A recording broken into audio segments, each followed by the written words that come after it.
Hola, ¿cómo están? Buen día. Bienvenidos a la presentación en video de la clase Glándula mamaria y ginecobstetricia de la materia de imagenología. Esta clase fue planeada y creada para los estudiantes de tercer año de la Facultad de Medicina de la Universidad Autónoma de Nuevo León.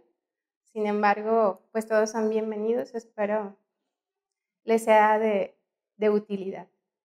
Vamos a comenzar primero con el tema de glándula mamaria. Es un tema un poco complejo y vamos a tratar de verlo de la manera más sencilla posible para que los conceptos queden claros y no haya confusiones. En este tema vamos a abordar 8 objetivos que los marcamos en esta diapositiva. Un poco de información epidemiológica sobre cáncer de mama. En el segundo punto vamos a hacer un recordatorio de los puntos de anatomía y fisiología normal, tanto de la glándula mamaria como de las estructuras anatómicas que están asociadas con la glándula mamaria, que son de importancia cuando estamos evaluando a pacientes con cáncer de mama. En el tercer objetivo revisaremos las principales técnicas de imagen que utilizamos en las pacientes con patología mamaria. Después revisaremos las indicaciones, contraindicaciones y limitaciones de cada uno de estos métodos de imagen que utilizamos para la patología de mama. Después abordaremos algunas imágenes de las patologías benignas de la mama para después abordar el tema de mayor importancia en este apartado, que es el cáncer de mama. Hablaremos también un poco respecto al sistema BI-RADS, que es un sistema muy útil para todos los estudios de imagen de la mama, principalmente de las categorías, que es algo que sí debemos de tener todos bien clara, la manera en que se manejan estas categorías. Y por último, un breve repaso sobre las técnicas de intervención para toma de biopsia de mama guiados por métodos de imagen. Y entonces empezamos primero con la parte de la epidemiología.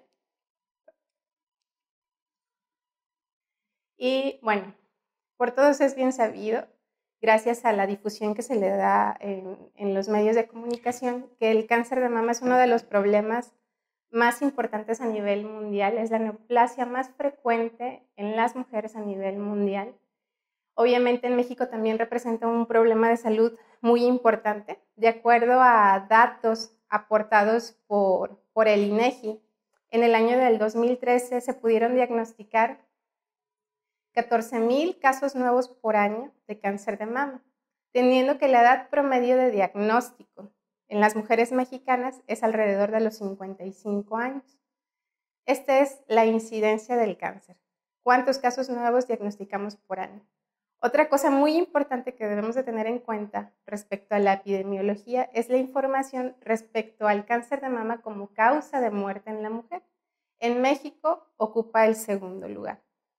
De acuerdo a estimaciones estadísticas que se han hecho principalmente con bases de datos de los servicios de salud en México, se estima que en estos años, en estos próximos años, 2019, 2020, el índice de casos nuevos por año aumenta hasta alrededor de 23,000, 24,000 casos nuevos por año. Si se fijan, esto es algo bien importante para nuestra población porque estamos hablando de que casi se está duplicando el número de casos nuevos de cáncer de mama por año en México. Bueno, tomando como base esto, empezaremos con, ahora sí, la parte de conocimiento de patología de mama. Vamos a hacer primero un recordatorio de la parte anatómica. Es algo muy sencillo. Sabemos que la glándula mamaria pues, es una glándula cutánea modificada, una glándula que tienen todas las especies que pertenecen a los mamíferos. En el caso del ser humano, del hombre, sabemos que pues, es una glándula que se presenta en par, en la cara ventral del tórax. Obviamente el desarrollo final o la maduración final la alcanzan únicamente las mujeres. Y esta mama, en términos anatómicos, la vamos a encontrar distribuida entre la tercera y la séptima costilla. Podemos tener como referencias anatómicas hacia la parte superior la clavícula, hacia la parte interna el borde externo o lateral del esternón y hacia la parte externa o lateral la línea axilar media. Es bien importante que podamos diferenciar histológicamente los 3 componentes más importantes de la glándula mamaria. Esos también vamos a poder nosotros observar una representación en una imagen de mamografía como se observa en esta diapositiva. Esos 3 componentes son, primero podemos mencionar la grasa, que esto depende mucho de mujer en mujer. Hay algunas mujeres que tienen una mayor proporción de tejido graso, que es lo que representamos en este dibujo como el color amarillo claro. Todo esto es tejido graso. Que si nosotros tratamos de buscarlo en una imagen de mamografía, representaría todas estas zonas radiolúcidas que vemos tanto en la parte subcutánea como en la parte retromamaria o anterior al músculo pectoral. Ese es el primer componente. El segundo componente sería el tejido conectivo o tejido estromal que le da sostén al parénquima mamario, que si nosotros lo tratamos de buscar en la mamografía alcanzará una densidad un poco más fuerte, parecida a la del parénquima. Podríamos decir que es también en términos básicos unas imágenes hiperdensas. Muchas veces la manera más fácil de identificarlo en una imagen de mamografía es cuando buscamos los ligamentos de Cooper, que sabemos que son estructuras que le dan sostén al parénquima de la mama, como estas imágenes lineales densas que forman estas concavidades en el tejido de la mama. Y dejo por último al tercer componente histológico de la glándula mamaria, que es el parénquima mamario o el epitelio de la mama, que sabemos que es la parte funcional de la glándula mamaria y que la dejé al final porque quiero explayarme un poquito más en esta zona, porque sabemos que es el punto donde al final del día van a originarse las células malignas que van a desarrollar las neoplasias de la glándula mamaria. Y bueno, les mencionaba, el epitelio de la glándula mamaria también lo vamos a ver en la mamografía con una densidad alta. Es todo este tejido hiperdenso que se observa en la zona central de la glándula mamaria. Esto más adelante veremos que también varía de mujer en mujer. Incluso hay un sistema de clasificación dependiendo de qué tan denso es el tejido de la mama. Y bueno, esa es la parte histológica. La parte anatómica estructural es un poco más sencilla. Básicamente podemos dividir cada una de las glándulas mamarias en una unidad estructural que se denomina lóbulo mamario. Generalmente las mujeres tienen entre 15 a 20 lobulillos mamarios en cada mama. Cada uno de estos lobulillos va a tener un conducto galactóforo principal que va a desembocar en el pezón. En la parte más distal de este conducto galactóforo, son subdivisiones en los conductos, ramificaciones que se van haciendo cada vez más pequeñas, llegamos a esta parte funcional, unidad funcional de la mama, que es la unidad terminal ducto-lobulillar, que sabemos que también está conformada por células epiteliales, puede haber también células mioepiteliales y algo de tejido conectivo especializado.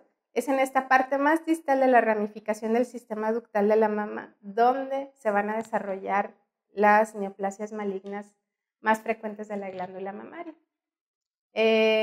Otras cosas que podemos notar y que son muy importantes que revisemos siempre que estamos evaluando un estudio de imagen de la mama es la referencia anatómica del músculo pectoral mayor, que son estas líneas densas que alcanzamos a ver en la parte posterior de la mamografía, que esta la vamos a poder observar en las proyecciones oblicua medio laterales. Y también quiero que noten esta línea densa que está delimitando la mama. Todo esto es la piel de la glándula mamaria. Normalmente la piel de la glándula mamaria mide de grosor 2 milímetros de tamaño.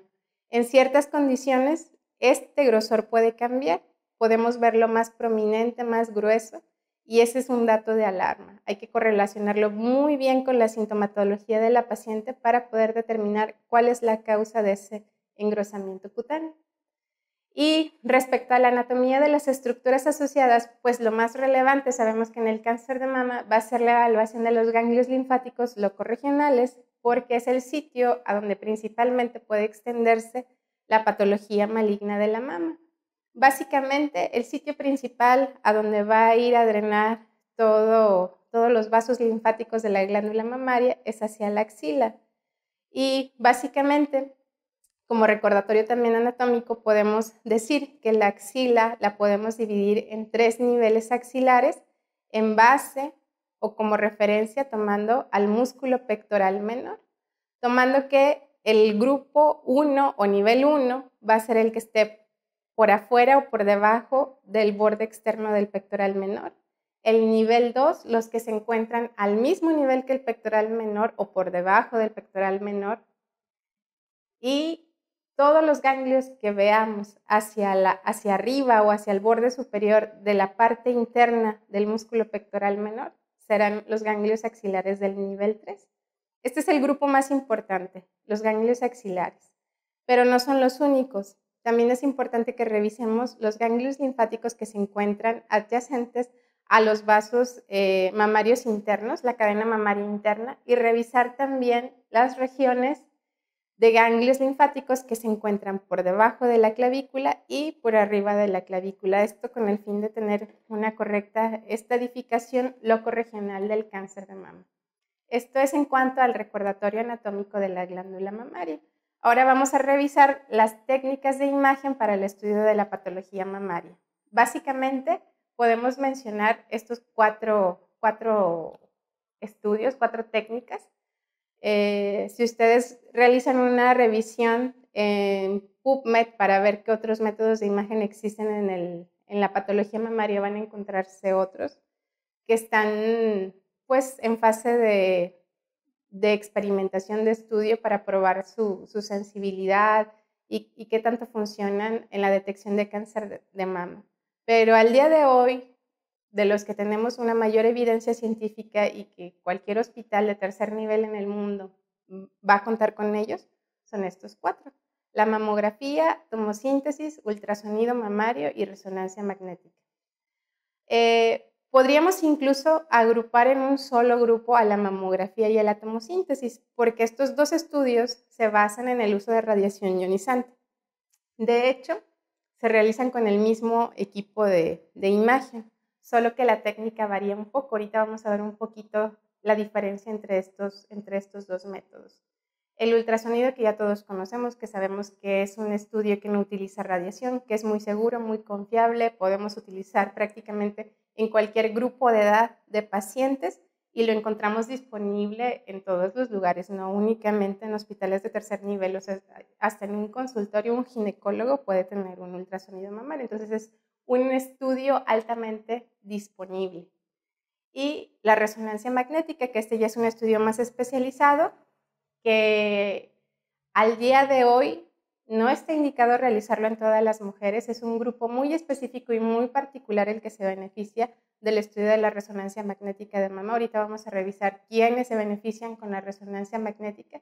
Y lo único que quiero hacer hincapié o mencionar es que la base del estudio de las mujeres para diagnosticar o detectar un cáncer de mama, nuestra piedra fundamental siempre va a ser la mamografía.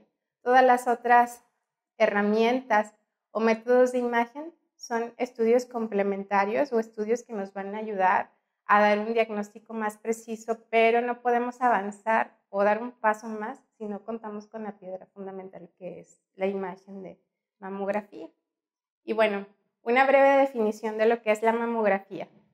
Bueno, la mamografía es un estudio de radiografía simple, pero muy especializado.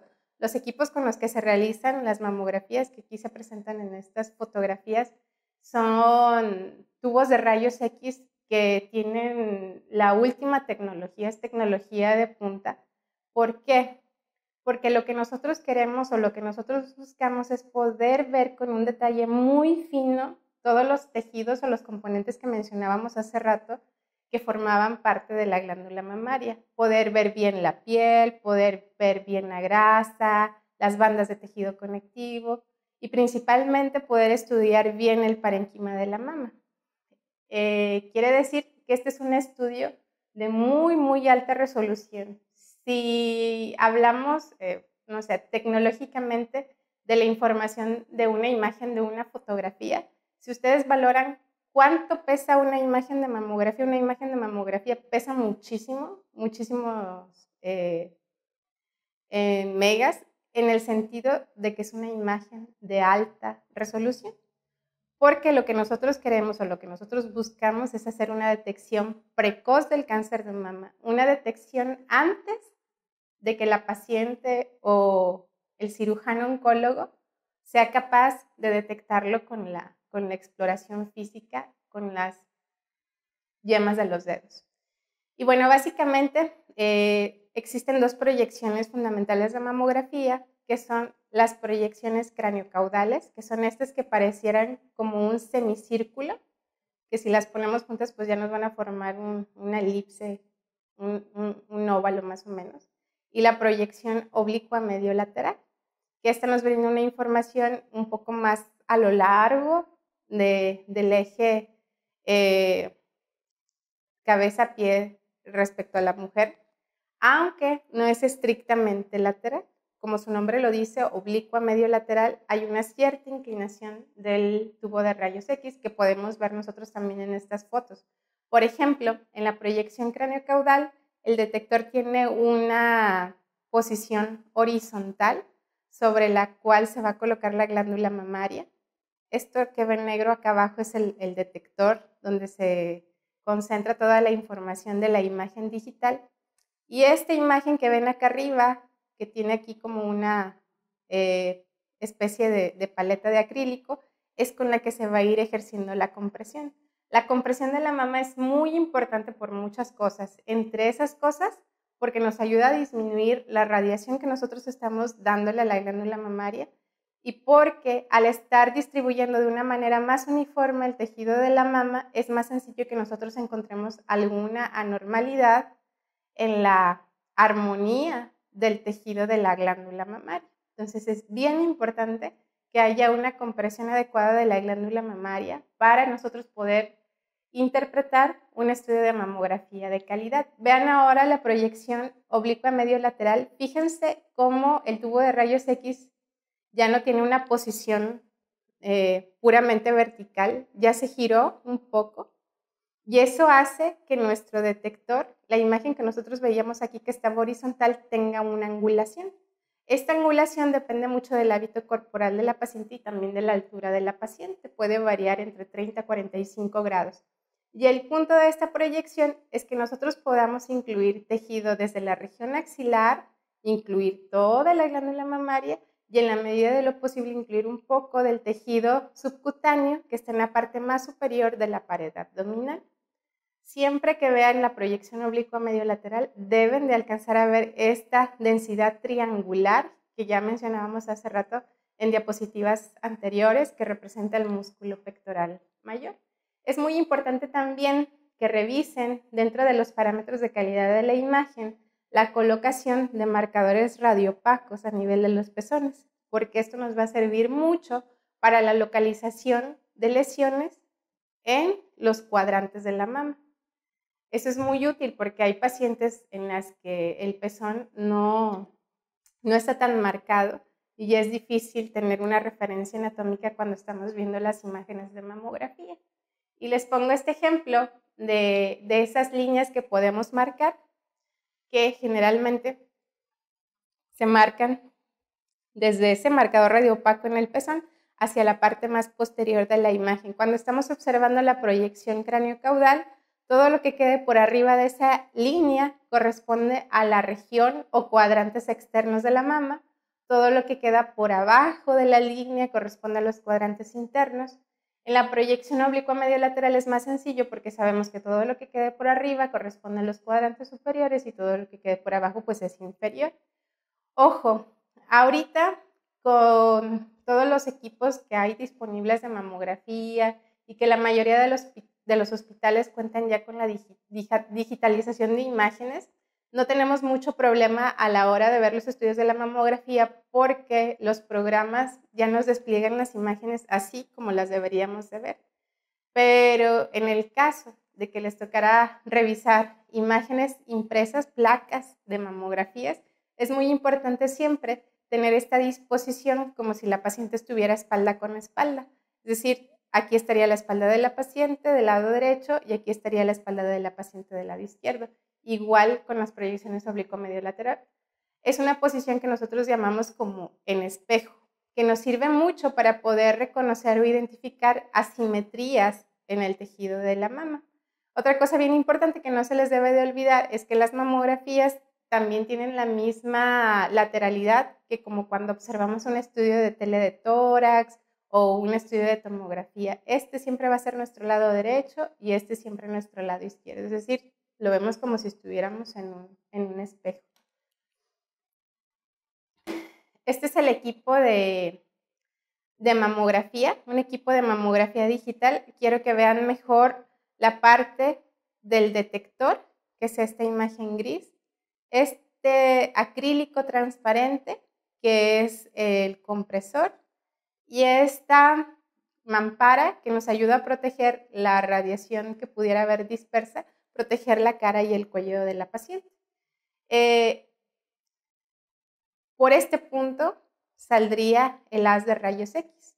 Normalmente cuando nosotros tomamos una imagen de mamografía, se hace un disparo de rayos X que va a incidir sobre la glándula mamaria para formar la imagen de mamografía. Es solo un disparo en esta posición que podríamos llamarla a 0 grados. Este mismo equipo es el equipo que realiza las imágenes de tomosíntesis. La diferencia con la tomosíntesis es que no hace solamente un disparo de rayos X. Dependiendo del fabricante del equipo de mamografía, podemos tener 13, 15, hasta 17 disparos que se van a realizar en un arco, como podemos ver en esta imagen. Vean cómo está girando el tubo de rayos X y va haciendo varios disparos.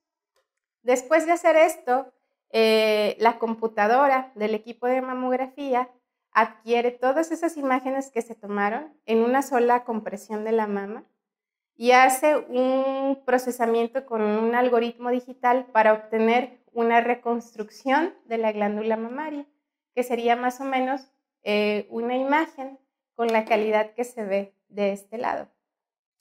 Vean cómo aquí tenemos dos imágenes, dos proyecciones craniocaudales. Es la misma paciente.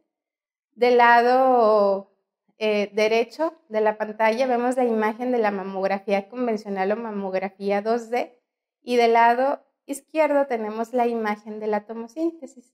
Lo que yo quiero que vean o lo que quiero que noten, que alcancen a distinguir, es que en la imagen de la tomosíntesis alcanzamos a ver aquí una lesión que tiene unos bordes espiculados. Cuando digo espiculados me refiero a que son como rayos que radian del sol. Y ahora quiero que traten de buscar esta misma imagen en esta imagen de mamografía. Vean cómo es más difícil. Solo alcanzamos a ver como un aumento de la densidad, una zona que se ve más densa en este punto, pero no alcanzamos a distinguir esos bordes espiculados. Entonces, como la tomosíntesis nos da la oportunidad de revisar muchos cortes de la glándula mamaria como si fuera un volumen muy parecido a cuando estamos revisando una imagen de tomografía, podemos evaluar mejor muchas de las lesiones que vemos en la mama.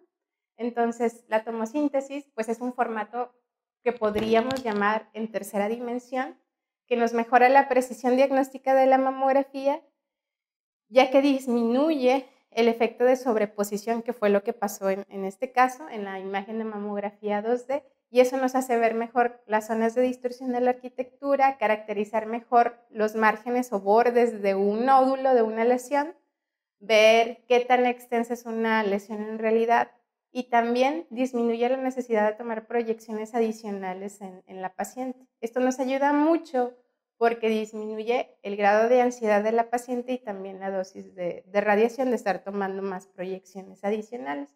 Se ha visto en diversos estudios que el uso adicional de la tomosíntesis a la mamografía aumenta la detección de cáncer hasta en un 27%. La ecografía de mama, bueno, ya lo había mencionado hace un momento, es una herramienta complementaria, económica y que está disponible en todos los niveles de atención de salud. Este es un estudio muy importante porque nos va a permitir determinar la naturaleza sólida o quística de los nódulos que podamos encontrar en las imágenes de mamografía. Podemos estar tranquilos porque sabemos que no utiliza radiación ionizante y aparte nos permite utilizar herramientas especiales para tener una mejor caracterización de las lesiones en mama, como es la exploración con Doppler color, Doppler espectral, la exploración con los métodos de la astografía cualitativa o cuantitativa, que se refiere a evaluar el grado de dureza de una lesión en mama, y saber también que es muy importante como una herramienta complementaria a las pacientes con mamas tensas, que ahorita vamos a explicar qué es eso de mamas tensas. Y por último, la resonancia magnética. Este sería el último estudio de imagen que sabemos que la resonancia magnética, bueno, tiene una aplicación en la patología de mama desde 1989. El desarrollo de herramientas especiales para la evaluación de la patología mamaria se ha desarrollado desde entonces. Al día de hoy sabemos que tiene una sensibilidad muy, muy alta para la detección del cáncer de mama. Muy alta, pero no tan específica para la determinación de cáncer de mama. Es por eso que tenemos que tener un poco de cuidado a la hora de indicar este estudio de imagen. Ahorita vamos a abordarlo más a detalle.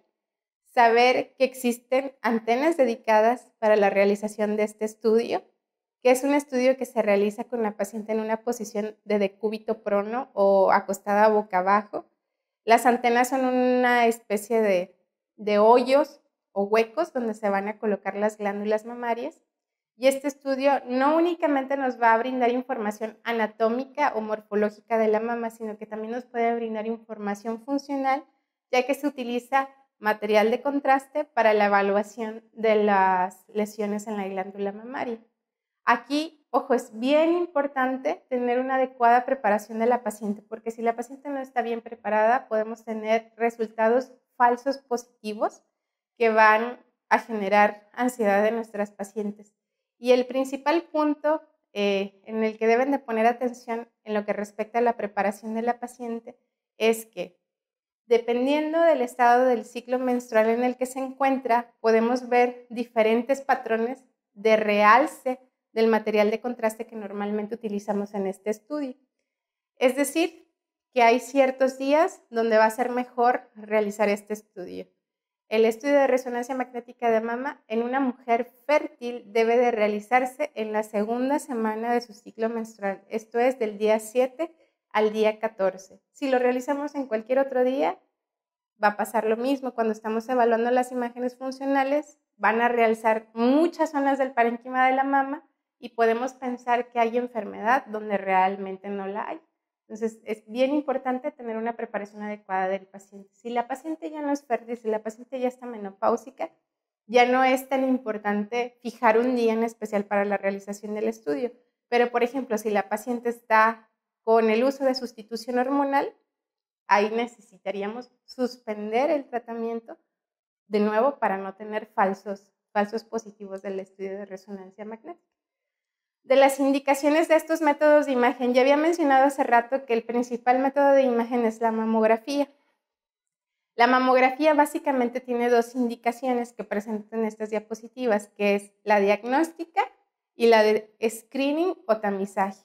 En la diagnóstica hablamos de aquellas pacientes que tienen un signo o síntoma sugestivo de cáncer de mama, como un tumor palpable, un aumento de volumen de la mama, secreción sanguinolenta a través del pezón o cualquier otro cambio en la piel o en la región axilar de la mama, como vean este caso, por ejemplo, de una paciente que presenta un enrojecimiento o eritema hacia el cuadrante superexterno de la mama, también un aumento en el volumen de la mama. En este caso es bien importante no únicamente hacer la mamografía, también sería necesario hacer el complemento con ecografía, y la manera en que se debe de realizar es de inmediato. O sea, presentando los síntomas, la paciente debería de acudir a un hospital para realizarse estos estudios. En cambio, la otra indicación, que sería la más importante porque abarca un mayor número de mujeres, es la mamografía de screening o mamografía de tamizaje. Este es un grupo de mujeres sanas, mujeres sin signos ni síntomas que sugieran cáncer de mama. Y el objetivo es poder detectar cáncer de mama en una etapa temprana, en una etapa que todavía no nos genera síntomas o signos de cáncer de mama. Se ha visto que el uso periódico de la mamografía de tamizaje nos ayuda a detectar cánceres de mama en etapa más temprana, y eso se reporta, reduce la mortalidad hasta en un 15 a 45% de los casos. Es el único estudio de imagen que ha demostrado una reducción en la mortalidad, y por eso es el estudio que utilizamos como tamizaje. Solo para que nos quede claro, saber que de las mujeres que mueren por cáncer de mama, casi 3/4 partes de esas mujeres fueron mujeres que nunca participaron o nunca se realizaron mamografías de tamizaje. En este grupo de mujeres sanas, la mamografía debería de realizarse de manera anual a partir de los 40 años, salvo ciertas excepciones, que son las excepciones en las mujeres que conocemos como mujeres con un mayor riesgo de desarrollar cáncer de mama. ¿Quiénes son estas mujeres? Mujeres con mutaciones genéticas de BRCA, algunos síndromes genéticos raros que se asocian con mayor incidencia de cáncer de mama, como Li-Fraumeni, mujeres que al haberse realizado un cálculo del riesgo de cáncer de mama con software especiales nos arrojan un riesgo mayor al 20% de desarrollar cáncer de mama. Mujeres que cuando fueron jóvenes o niñas entre los 10 y 30 años por algún padecimiento neoplásico tuvieron que someterse a radiación torácica, o mujeres que ya cuentan con una biopsia de mama anterior y se documentó que presentaban alguna neoplasia lobulillar, una hiperplasia ductal atípica, entre otras lesiones premalignas. Estas mujeres son un foco rojo que debemos de ser un poco más incisivos a la hora de hacer el tamizaje, y aquí la recomendación sería hacerlo con un conjunto de mamografía y resonancia magnética también de forma anual. Aquí lo que va a cambiar o lo que va a variar es la edad a la que se comienza ese tamizaje. Muchos recomiendan hacerlo a partir de los 30 años o 10 años antes de haber sido diagnosticado el cáncer en algún familiar de primer grado. ¿Qué quiero decir con esto? Por ejemplo, una mujer de 35 años que es diagnosticada con un cáncer de mama y tiene 2 hijas, bueno, sus hijas en un futuro deberían de empezar a hacer su tamizaje a partir de los 25 años, es decir, 10 años antes de la edad que diagnosticaron a su madre. Esto funciona solo con los familiares de primer grado.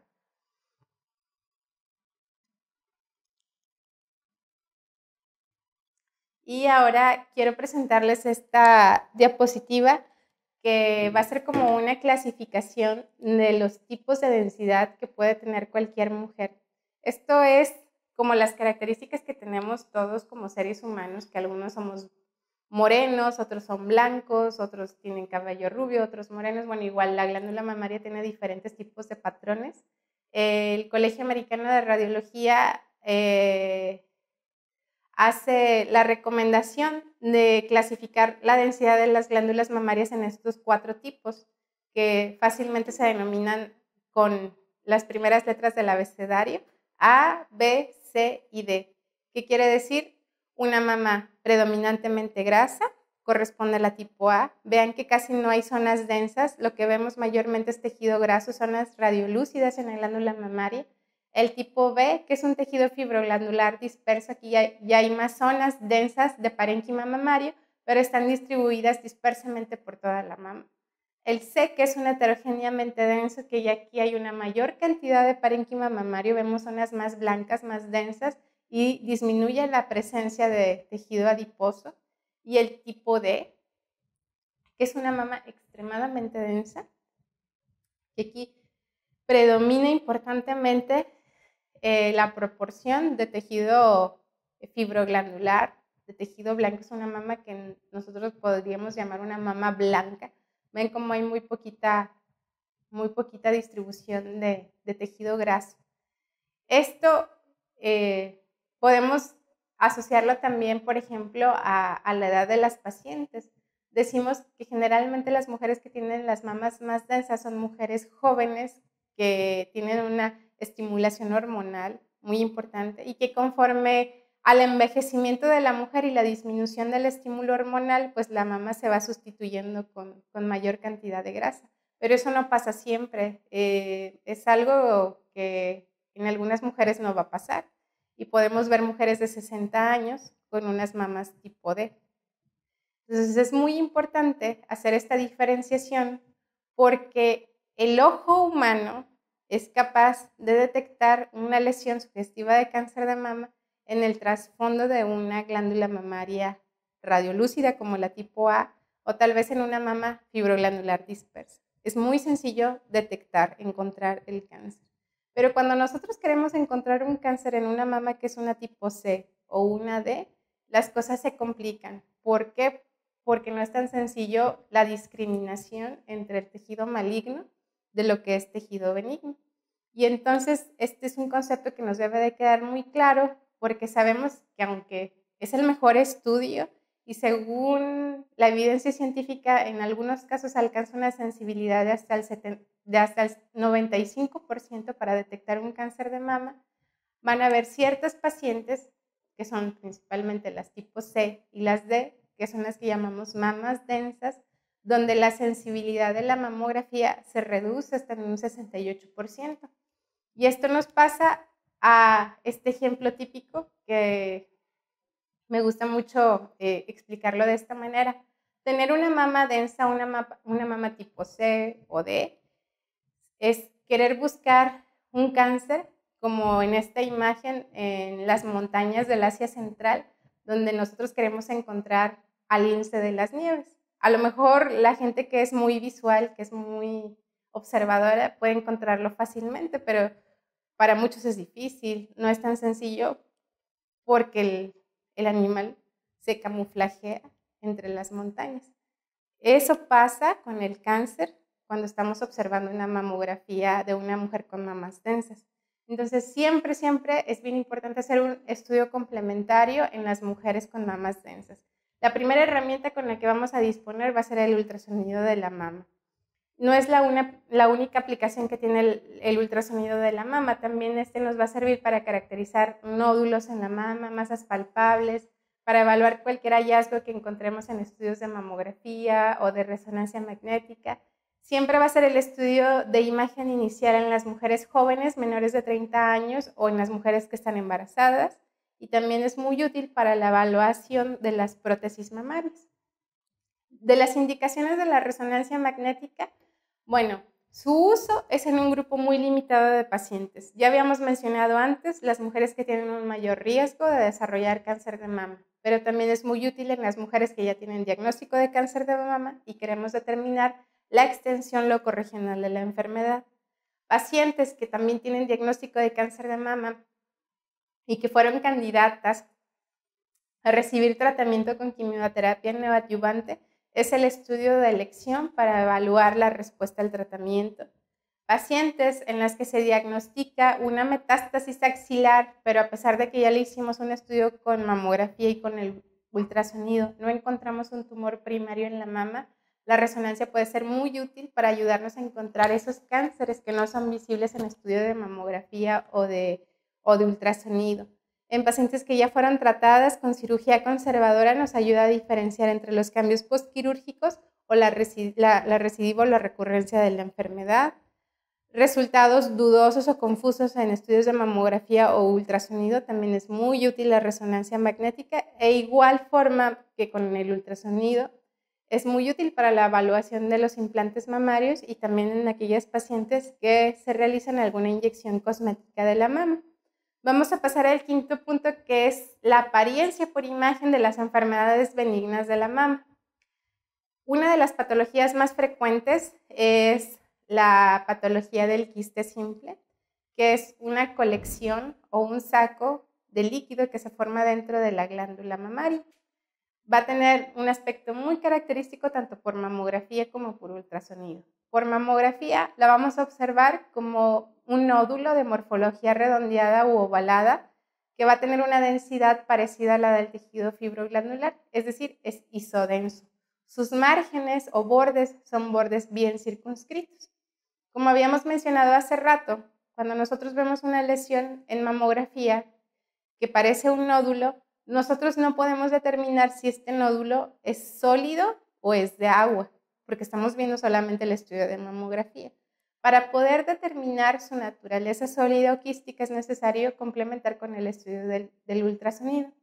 Aquí en el ultrasonido podemos ver claramente que se trata de un quiste simple porque vemos todos los datos que ya hemos repasado en otras clases que corresponden a los quistes simples. Es decir, que vemos una imagen nodular, anecoica, que presenta este signo radiológico que es muy importante, que ya todos ustedes conocen, que es el de reforzamiento acústico posterior. Es la imagen típica del quiste simple y representa una enfermedad benigna de la mama. Este es otro ejemplo. Este es un ejemplo de un fibroadenoma. El fibroadenoma es el tumor benigno más común en mujeres jóvenes. En este caso era una mujer de 40 años que ella no se palpaba nada. Vean cómo en la mamografía igual alcanzamos a ver un nódulo ovalado de bordes circunscritos, también con la misma densidad que el parénquima mamario. Vean que es un caso muy parecido al anterior. Si nosotros no tuviéramos la imagen del ultrasonido, es difícil decir si es sólido o quístico, pero vean ahora la imagen del ultrasonido, vean cómo se ve un nódulo ovalado. Aquí ya no lo vemos anecoico, esta es una ecogenicidad que nosotros denominamos hipoecoico, los bordes están bien circunscritos.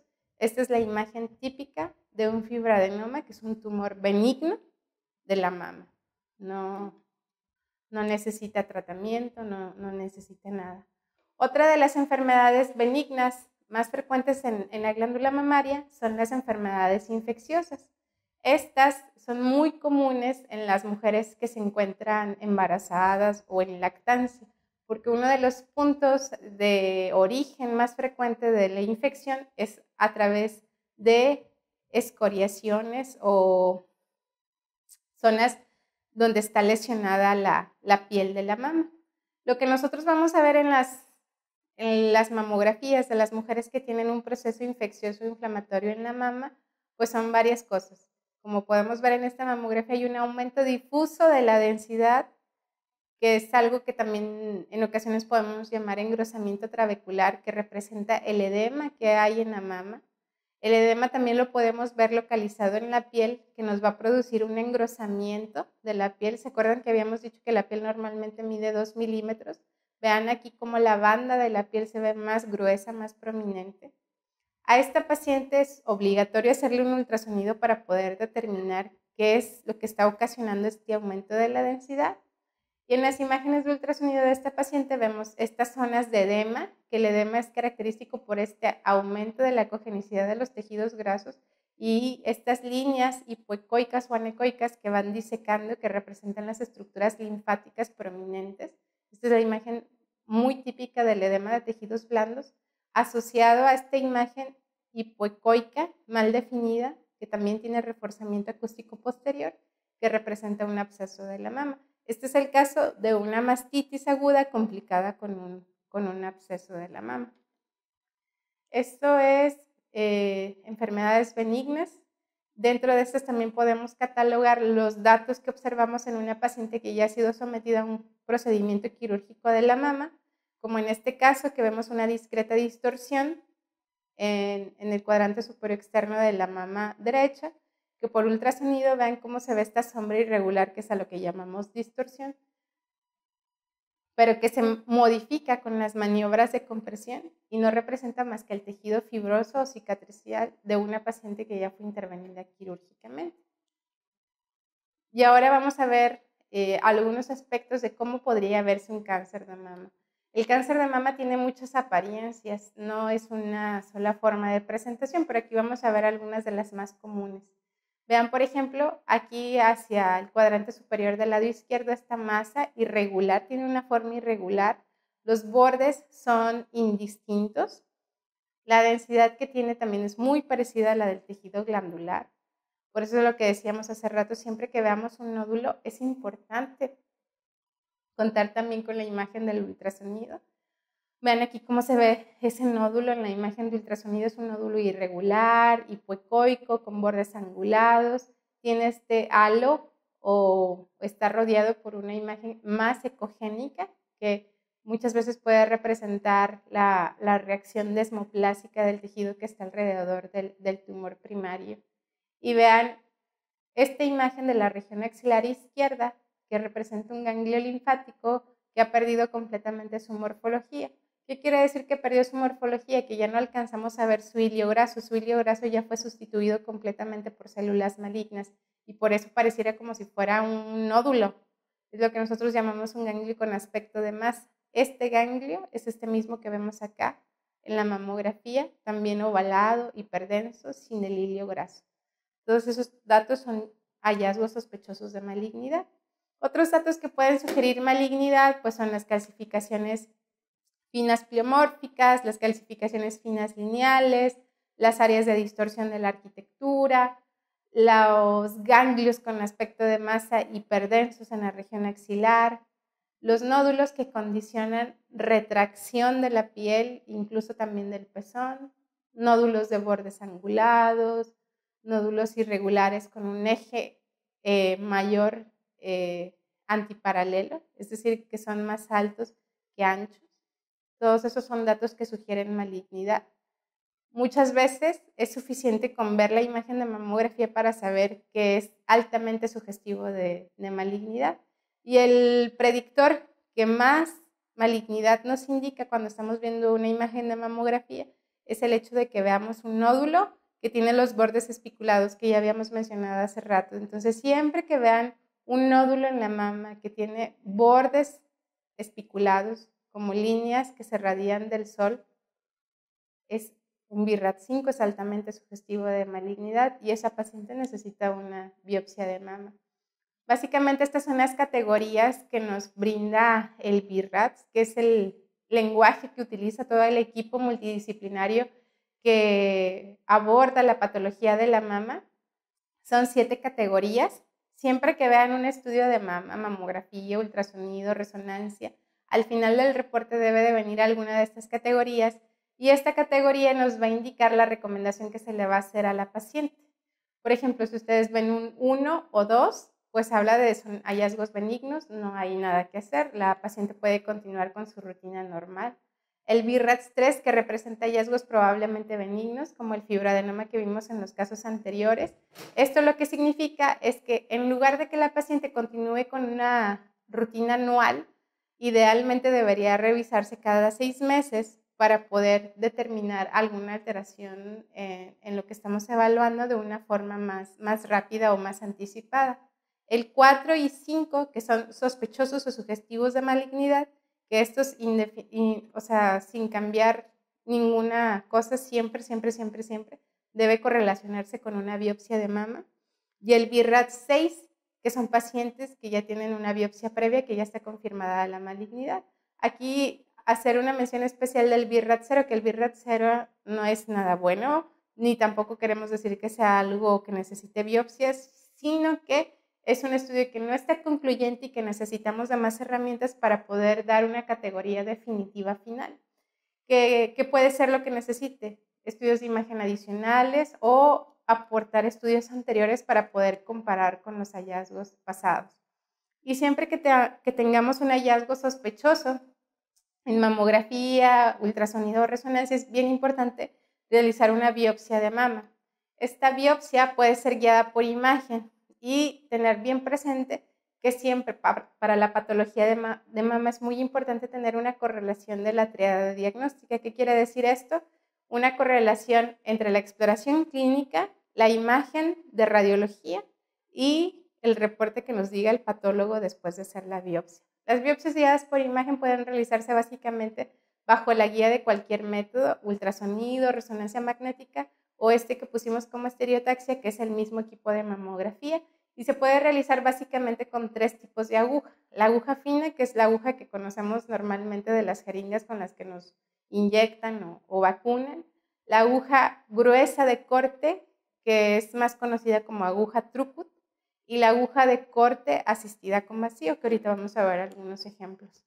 La aguja fina, para las lesiones no palpables, pues no tiene mucha sensibilidad. Por eso no recomendamos mucho su uso para la biopsia de nódulos sólidos. Sin embargo, sí es recomendado su uso para tomar biopsias de ganglios axilares sospechosos o para el manejo de quistes sintomáticos, como este ejemplo que les presento de un quiste simple doloroso que es palpable, que se aspiró con una aguja fina. Se sacó todo el contenido del líquido y la paciente mejoró su sintomatología. La biopsia Throughput o con aguja gruesa, que es el que tiene la mejor precisión diagnóstica para los nódulos que miden más de 1 centímetro. También la proporción de muestras insuficientes que reporta patologías es casi nulo. La única desventaja de este tipo de biopsias es que tiene muy pobre precisión para el estudio de calcificaciones, distorsiones o asimetrías. Este es el tipo de biopsias que más se realizan en los hospitales. Y por último, la biopsia asistida con vacío, que el equipo es un equipo más grande que el de la aguja Throughput. Vean la pistola como es más de mayor dimensión. También la aguja es más grande, aparte de que hay un sistema de vacío que va a estar generando succión para tener un mayor número de muestras. Este método es el que más se utiliza cuando biopsiamos microcalcificaciones bajo guía estereotáxica, cuando queremos resecar completamente algún nódulo guiado por imagen o cuando necesitamos tomar una biopsia de lesiones que únicamente se ven en estudios de resonancia magnética. Esta es la parte de glándula mamaria.